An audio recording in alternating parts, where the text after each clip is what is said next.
नमस्कार। होली के पर्व की सभी दर्शकों को बहुत बहुत शुभकामनाएं, बहुत बहुत बधाई।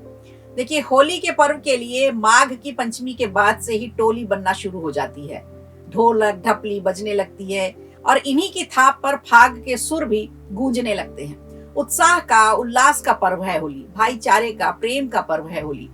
अगर सिख इतिहास को ध्यान से पढ़ा जाए तो ये समझ में आता है कि गुरु नानक देव जी से लेकर गुरु गोविंद सिंह तक सभी गुरुओं का उद्देश्य एक ही था, एक मजबूत राष्ट्र बनाना। इस बड़े लक्ष्य को पूरा करने के लिए समाज में चल रहे त्योहारों को मनाने के तरीकों को उन्होंने उसमें बदलाव करना जरूरी समझा, समय काल के हिसाब से।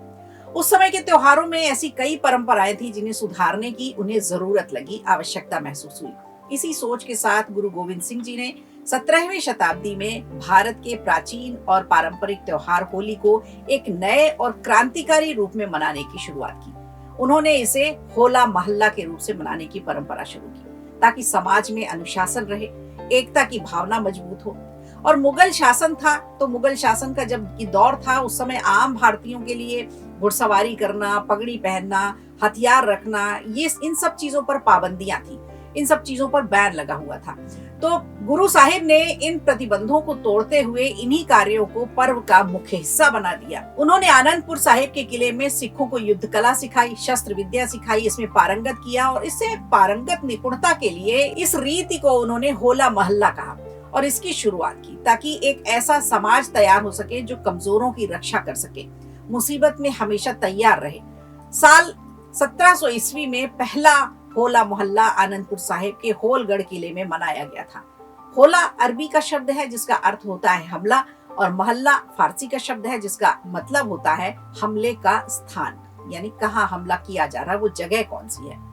तो गुरु गोविंद सिंह जी ने इसे केवल नाम ही नहीं दिया, बल्कि भक्ति और शक्ति का एक ऐसा अद्भुत संगम बनाया जहाँ शस्त्रों का भी अभ्यास होता था और साथ साथ गुरुवाणी का भी पाठ कराया जाता था, कीर्तन भी जरूरी कर दिया था। यहाँ गुरु साहिब अपनी फौज को दो दलों में बांट गए।